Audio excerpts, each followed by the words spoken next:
everyone.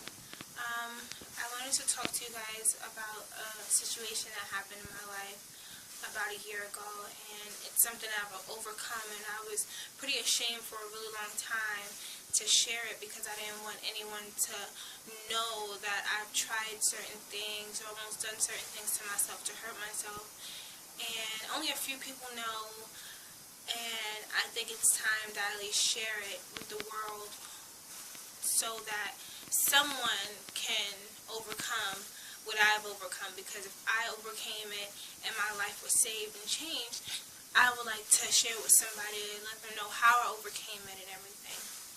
So about a year ago, I was away at college and I was going through a lot. I had just gotten out of a really bad relationship. It was so bad to the point where it turned physical, and it was just a lot going on. And around that time, I actually was dealing with the spirit of depression and everything. And one thing I know is when one door is open, like to the spirit of depression, insecurities and stuff like that, that opens the door to a whole lot of other things. So I ended up dealing with the spirit of suicide. And a lot of people deal with the spirit of suicide or whatever, and they have some thoughts and everything, but it turned from thoughts to actually me trying to commit suicide. And I was walking to class 2 days in a row actually, and I was crossing the street, and it was the same car 2 days in a row. Like, it was so weird. The same driver, the same car. I remember it was a big blue pickup truck, like metallic blue. I remember the color and everything, and the man who was driving the car, and it's the same car on the same block both days. And the first day I was walking by myself to class. It had to be like 5 o'clock in the evening, and I seen the car coming. It's coming pretty fast, and I was dealing with so much, and my mind was just so scrambled. I tried to walk in front of the truck. Now, the first day I tried to walk in front of the truck, my feet were glued to the ground. It's like I'm trying to jerk myself to continue to walk, but it was as if someone was holding my feet down. And I'm like, whoa, I felt like hands on my feet trying to stop me from walking, and it stopped me from walking. So the second day I was walking with my roommate to class, and she didn't know what was going on or whatever. And the second day, same truck, same guy driving the car, and I tried to step in front of the car again. Now this time, I could have been almost near the car, but once again, my feet were plastered to the floor as if someone was holding my feet. And that was the moment that it clicked, and I'm like, whoa. I just really tried to kill myself over the craziest thing, and I'm like, wow. And then when my feet were stuck to the floor, my roommate sees me trying to move, and she's like, Ashley, what's wrong with you? And then I tell her what I just tried to do, and we both started crying. She's like, Ashley, she's like yelling at me, I'm not paying attention to what I just tried to do again. And she's like, Ashley, are you serious? Are you serious? And at the time, I was really serious. I was in a really dark place.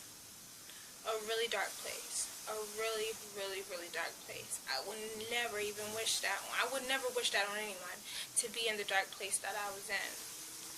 So within that same week, I ended up not being in school no more due to a physical altercation with the relationship that I was in, and I'm coming home.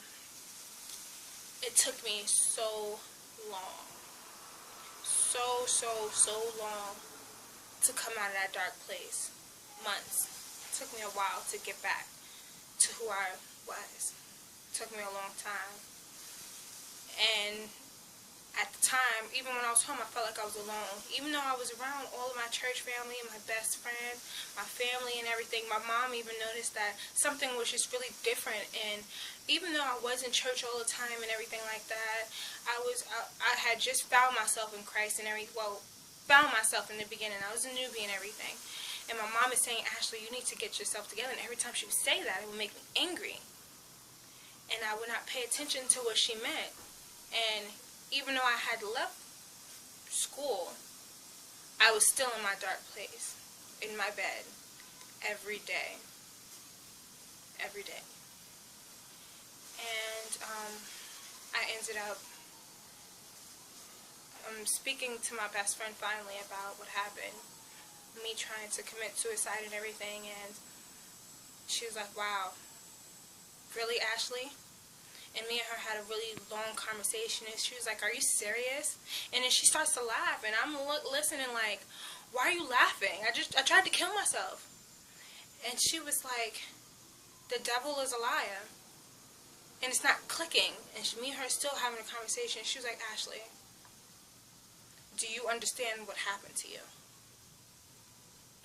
And it didn't click. And I'm like, God spared my life. He spared my life when I tried to take my own.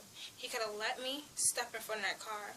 But for some reason, he showed mercy on me. He showed mercy. And he shouldn't have, but he still did. And it's hard for me to really share it still. But she was like, do you know how many lives are connected to you? Why would you try to take yourself out? Why would you try to take yourself out? And I'm like, I don't know. I just wanted all of my pain, all of my anger, the depression, the insecurities. I wanted it all to be gone. And it sounds like little things, but until you're actually in that situation, you won't know how much it really hurts. So when me and her talking, and I can tell she was upset, but she wanted me to understand like the severity of what happened to me. God spared my life without me even paying any mind. He had his angels watching over me to the point where my feet were held to the ground so I would not step in front of the car. And then when she opened my eyes to that, I'm like, wow, why would you do that, Ashley? Life is so precious. Life is so precious. Life is so precious. And from that situation on, from that time on, I came out. I started praying daily again. I started fasting. I started getting into my word again. My trust in God went crazy. It went crazy because I'm like, he saved me. He saved my life. He saved my life and he spared it. And once you get that in your head, you're like, it must be for a reason. It has to be for a reason. I must have purpose for him to spare my life. He spared it. So, all of those people who are dealing with the spirit of suicide, I ask you, and I also be praying, I ask you, do not go through it. Do not allow the enemy to take over your mind so much that you're willing to take yourself out. So I tell you guys to continue to pray. If you're dealing with the spirit of depression, conquer it. It's easy. Call on Jesus. He is the only answer. He is the only answer. He's the only answer. That's the only way I came out. The only way. Without God, I would not have came out that situation. Still standing and a conqueror. I overcame this situation. I overcame the spirit of suicide. And I pray that someone is touched by this video because the spirit of suicide is demonic. It's very demonic, and it's taking out many of us, many young people, and it's because our faith is little. We feel like we can't turn to someone and say, hey, this is what I'm dealing with. Instead of talking about it, we bottle it up, and then when you bottle things up, it builds up in you. So I tell you guys, talk about it. Pray. Talk to your mom, talk to your dad, talk to whomever, and pray about it, because I'm telling you, I overcame the spirit of suicide. I overcame the spirit of depression.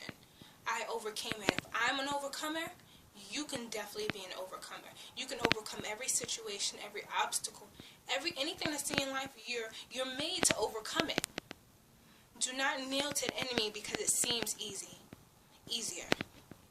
Do not kneel to him. Do not allow him to have that power over your mind to the point where you're ready to give up over little tell you guys once again, keep your faith up high. Trust in God. Your trust in your loving God will get you way further than what you think.